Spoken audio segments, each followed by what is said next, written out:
Bonjour à toutes et à tous, bienvenue sur le podcast Cinécritique avec Eve et Tofi devant les micros. C'est le numéro 143 de votre podcast hebdo, avec l'actualité du cinéma, les conseils de séries et de films à la maison du 12 novembre 2020. Bonjour Tofi. Bonjour Eve et bonjour à tous, on espère que vous avez passé une très bonne semaine. Peu d'infos du monde du cinéma cette semaine, les salles sont bien sûr toujours fermées et on attend avec impatience leur réouverture en France. Tofi, allez, soyons optimistes. On ira au cinéma pour Noël. Ce serait un superbe cadeau de fin d'année, non ? On pourrait y aller déguisé en Père Noël ? Bien sûr, mais rien n'est sûr si je peux me permettre. En fait, peu d'infos sortent, si ce n'est encore une annonce de report de films américains en France. Disney repousse les sorties du film fantastique Free Guy de Sean Levy avec Ryan Reynolds et Mort sur le Nil de Kenneth Branagh, finalement prévus en décembre, respectivement les 9 et 16 décembre en France. Ils ne sortiront pas donc cette année. Free Guy raconte l'histoire d'un employé de banque qui découvre un jour qu'il n'est en fait qu'un personnage d'arrière-plan dans un jeu vidéo en ligne et qui décide de devenir le héros de sa propre histoire, quitte à la réécrire. Donc, pas au cinéma cette année. Et le Mort sur le Nil de Kenneth Branagh est une énième adaptation du célèbre roman de Agatha Christie et qui fait suite au film Le Crime de l'Orient Express, également réalisé par Kenneth Branagh et sorti en 2017. On connaît tous son histoire. Au cours d'une luxueuse croisière sur le Nil, ce qui devait être une lune de miel idyllique se conclut par la mort brutale de la jeune mariée. Ce crime sonne la fin des vacances pour le détective Hercule Poirot. À bord, en tant que passager, il se voit confier l'enquête par le capitaine du bateau. Mort sur le Nil a été de nombreuses fois adapté au cinéma. La dernière version était en 1978, celle de l'anglais John Guillermin, avec, excusez du peu, Peter Ustinov, Jane Birkin, David Niven, Mia Farrow et Bette Davis. Donc, patience pour cette nouvelle adaptation certainement plus hollywoodienne. Ces films sont annoncés au cinéma en 2021. Bon, pendant le confinement, on continue donc à vous signaler des séries et des films à la maison. On commence par un classique presque. Réponds-moi direct. Est-ce que je peux t'appeler n'importe quel jour de la semaine à 4h du matin ? Oui. Tu peux commencer tout de suite ? Il faut que chaque agent ait en moyenne 80 comédiens. On les aide à trouver des rôles, on négocie leurs contrats. On en est où de Cécile de France pour le Tarantino ? Noémie, passez-moi le contrat de Guillaume Canet, s'il vous plaît. Voilà, tout de suite. On les accompagne dans la gestion de leur carrière. La 4e et a priori dernière saison de 10%, la célèbre série française mondialement connue avec Camille Cotin, Thibaut de Montalembert, Grégory Montel et Liliane Revers. On rappelle son synopsis chaque jour. Andrea, Mathias, Gabriel et Arlette, agents et associés principaux de l'agence artistique ASK, agence Samuel Kerr, jonglent avec de délicates situations et défendent leur vision du métier d'acteur.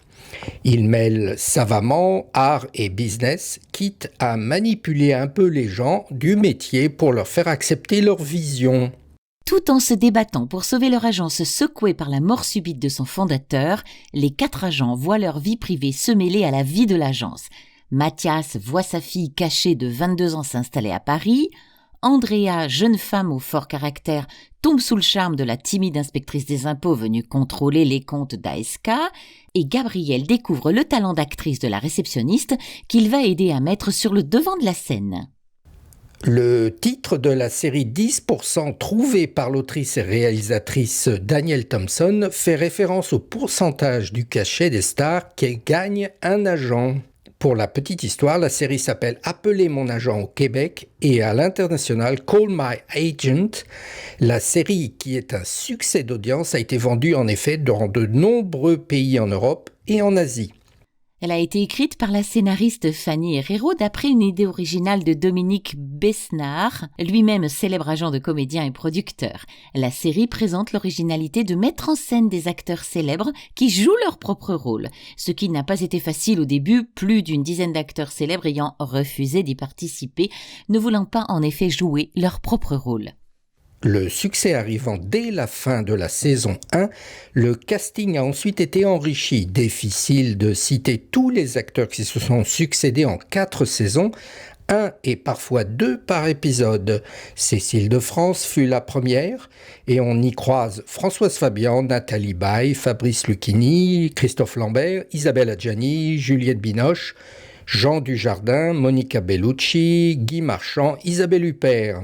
Charlotte Gainsbourg, Xavier Beauvois, Julie Gaillet, Franck Dubosc, Nathalie Baye, Sandrine Kiberlin, Sigourney Weaver, qui se débrouille très bien en français, et Jean Reno, qui fut le dernier pour le dernier épisode de la saison 4.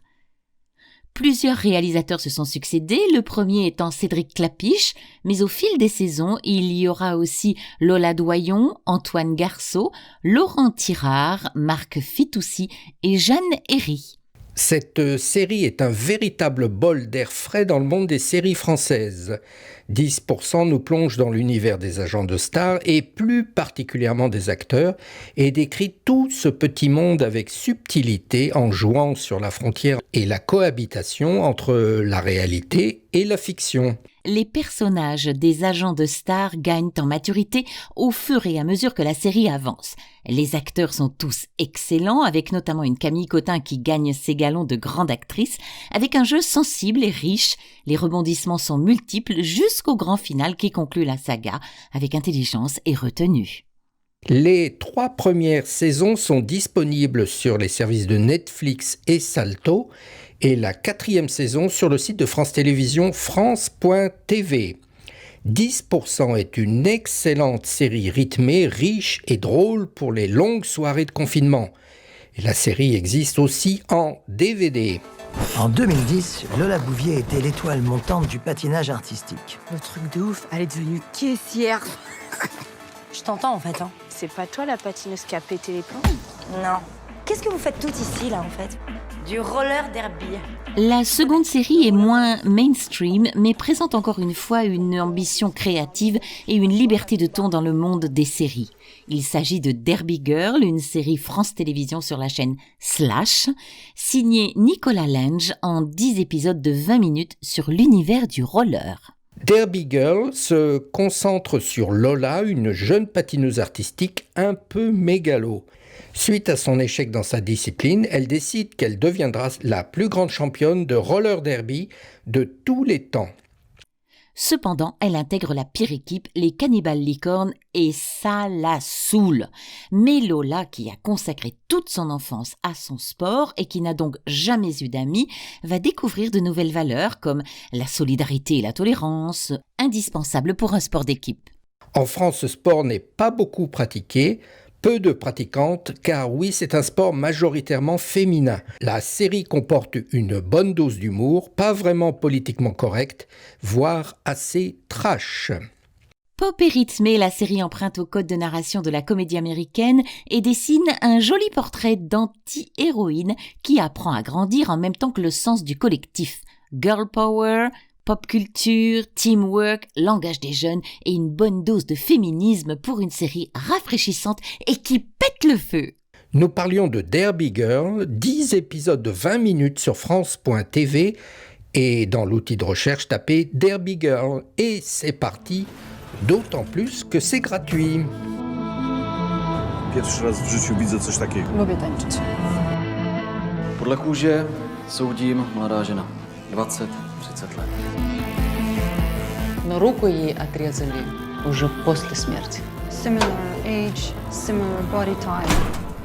Une dernière série Toffee également en accès libre dans un style complètement différent. Elle s'appelle Géométrie de la mort sur Arte, une série policière en 10 épisodes de 55 minutes. En voici le sujet. Des cadavres de femmes mutilées sont retrouvés simultanément à Odessa, Prague et Varsovie. 3 commissaires vont coopérer sur une enquête complexe en tentant d'échapper à leurs propres angoisses.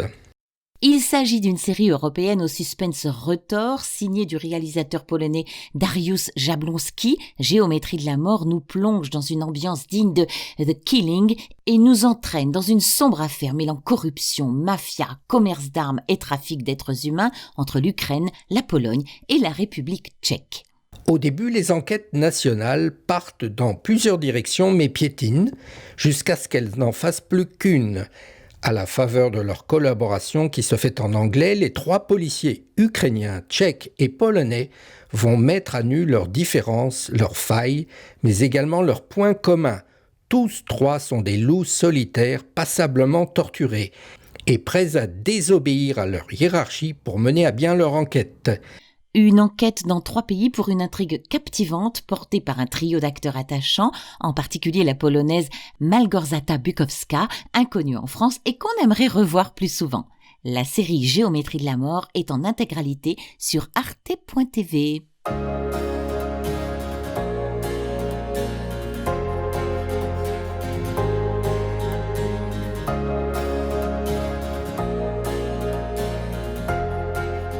Et pour finir, Ève, un film à voir ou à revoir, sorti en juillet 2017, il s'appelle حضرتك تعرف الست دي؟ انت قلت لي اسمك ايه؟ انسى قضية ليلته، نجيب حفظها على اعتبار انها انتحار. انتحار؟ ايه هي ذبحت نفسها؟ ده هو وابن الرئيس كده. Le Caire confidentiel, et c'est un film du Suédois d'origine égyptienne Tariq Saleh. Le Caire, janvier 2011, quelques jours avant le début de la Révolution. Une jeune chanteuse est assassinée dans une chambre d'un des grands hôtels de la ville. Noureddin, inspecteur revêche chargé de l'enquête, réalise au fil de ses investigations que les coupables pourraient bien être liés à la garde rapprochée du président Moubarak. Ce film a eu le grand prix du jury dans la catégorie fiction étrangère au festival de Sundance 2017 en Californie et s'inspire de l'histoire vraie du meurtre de la célèbre chanteuse libanaise Suzanne Tamim en 2008. Un homme d'affaires égyptien et un membre du Parlement ont été condamnés. C'est moins le meurtre lui-même que la condamnation d'un proche de la famille Moubarak qui, à l'époque, a choqué le pays. Tourné pour des raisons de sécurité à Casablanca au Maroc, le film a une double lecture. C'est d'abord un film policier dans les entrailles de la mégalopole du Caire, un jeune flic de quartier qui recherche les auteurs d'un meurtre sauvage, mais c'est aussi un film politique dénonçant la corruption généralisée des services de la police et de l'ensemble de l'administration. Ce qui réunit ces 2 facettes est la noirceur absolue de la ville sous tension et du pouvoir en place sur le point de s'effondrer. Avec un policier dépressif et attachant, admirablement porté par l'acteur d'origine libanaise Fares Fares, on suit l'enquête dans une ambiance nocturne délétère et violente. Le film manque néanmoins d'un peu de rythme en raison d'un scénario qui parfois s'essouffle. Il reste néanmoins un témoignage percutant sur la société contemporaine égyptienne sur le point d'exploser. Un film qui touche parce qu'il décrit le désir d'un homme rêvant de liberté et de justice. Le Caire confidentiel est disponible en streaming sur Prime Video et en VOD sur Orange, Filmo TV, Canal VOD et Apple.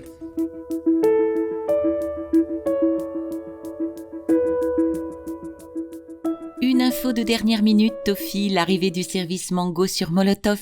Alors que les plateformes de vidéo à la demande pour abonnement Netflix, Disney+, Apple TV+, et même Salto se battent pour conquérir de nouveaux abonnés payants, le français Molotov lance Mango, un service d'AVOD, Ad Supported Video On Demand, ou vidéo à la demande gratuite, un service entièrement financé par la publicité. Il propose un catalogue de films, de documentaires et de programmes d'animation financés par la publicité. Au moins 2 coupures de pub par film, mais en contrepartie, c'est gratuit.